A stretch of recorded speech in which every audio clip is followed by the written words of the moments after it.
The silence that settled over the Galactic Concord's command hall felt unnatural, heavy, suffocating, wrong.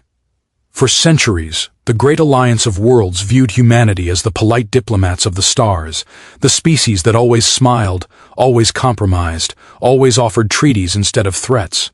They were considered harmless, until the moment the Concord flagship Valoran vanished without warning near the Vorak expanse. The ship's beacon, built to endure supernovas, flickered back to life for only 6 seconds before dying again. In that tiny window, a desperate voice echoed through the comnet, trembling with a fear no one had ever heard from a Concord officer before. "They're hunting us," the voice rasped. "Hunting us. Politely." Those last 2 words chilled every council member to the core. Politeness had always been the human hallmark, their soft armor in a galaxy filled with sharp-toothed predators. But to combine hunting with polite, it didn't make sense. It didn't fit the image of humans everyone knew. The council replayed the audio again and again, the static hissing like a warning in the still air. When the message leaked across the network, paranoia swept through dozens of star systems. Species that once dismissed humans as naive suddenly remembered forgotten stories, whispers from early encounters, tales classified by the Concord as culturally inaccurate, rumors that humans had not been shaped by diplomacy but by surviving on a death world where everything, from weather to wildlife, tried to kill them. Maybe politeness wasn't weakness, maybe it was a mask. While the Concord panicked, humanity did something unexpected. They did not call for emergency meetings or alliances. They did not request aid or negotiation channels. Instead, a single human ship moved silently toward the expanse, as if responding to an appointment it had been waiting centuries to keep. And that was when the galaxy began to fear the truth behind the message. Captain Arlen Vance stood at the center of the horizon's spear, hands calmly folded behind his back as if he were preparing for a quiet dinner rather than entering hostile territory. The bridge lights dimmed to amber as the ship slipped toward the Vorak expanse. But Arlen remained composed, the faintest hint of a polite smile resting on his lips. His crew mirrored him, steady, respectful, quiet, no raised voices, no signs of tension. To an outsider, they looked more like a team of courteous researchers than a squadron entering a war zone. The Concord had expected humanity to send an armada, or at least a fleet of negotiation vessels broadcasting peace beacons. Instead, humanity sent one ship, small, slender, and unassuming. That alone unnerved every alien observer. The Vorak, prowling in the darkness ahead, interpreted the move as arrogance. They expected humans to open a channel, to beg for terms, to talk. The Vorak thrived on such exchanges. They loved the moment their prey realized there was no escape. But humans did not open a channel. Arlen simply adjusted the collar of his black uniform coat, checked the chrono on his wrist, and nodded to his helm officer. "Maintain speed, no shields." The crew obeyed without flinching.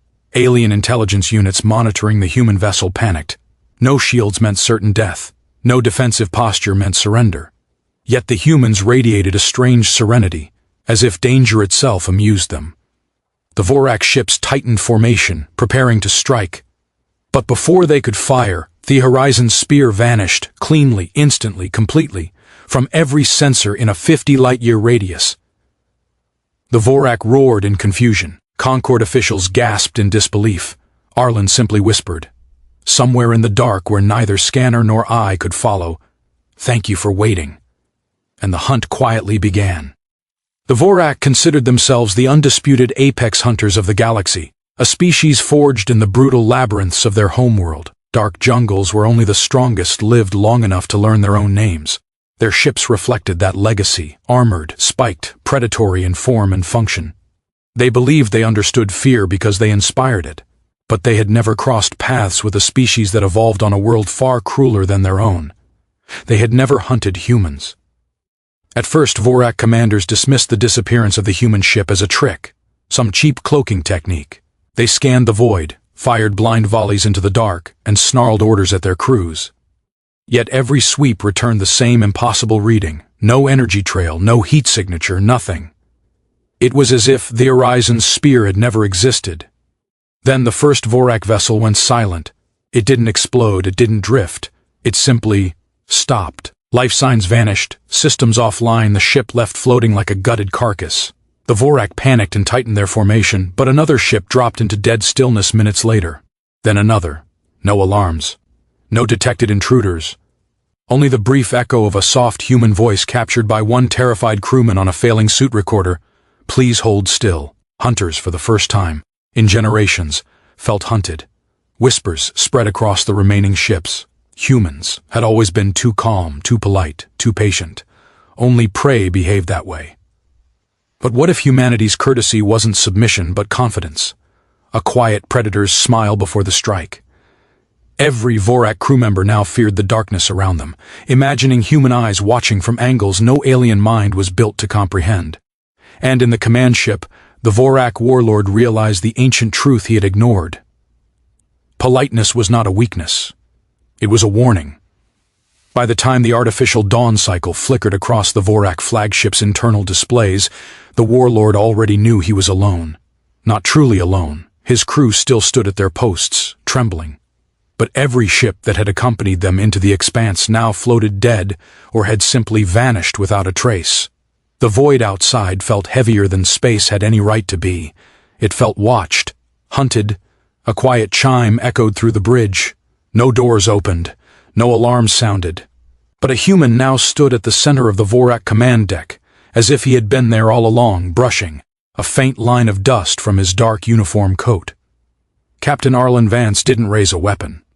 He didn't adopt a combat stance. He simply straightened his sleeves and offered a polite nod to the horrified crew. "Thank you for your patience," he said gently. Every Vorak stumbled backward, claws raised, mandibles trembling. How had he bypassed their scanners, their guards, their locked corridors? They had no answers, only dread. Arlen walked forward with the calm steps of a man entering a quiet office, not an enemy warship. "Negotiations," he began. "Start with honesty, something your species seems to avoid." His voice wasn't threatening. If anything, it carried a strange warmth, the tone of a teacher guiding a stubborn student. Behind him, the air shimmered. Dozens of shapes, unseen until now, materialized as faint distortions in the space around the ship. Cloaked human vessels, silent and perfectly still, surrounded the Vorak flagship like patient predators, waiting for their lead hunter to finish speaking. The Vorak warlord fell to his knees. Arlen lowered himself to eye level, his expression almost sympathetic. "Humans don't negotiate to win," he whispered. "We negotiate to be polite. What we do to win." His smile remained courteous. "You've already witnessed." In that moment, the galaxy learned the truth that would echo for millennia. Humans were never the diplomats the Concord believed. They were apex hunters wrapped in soft voices and gentle manners. And when they hunted, they did so with impeccable courtesy.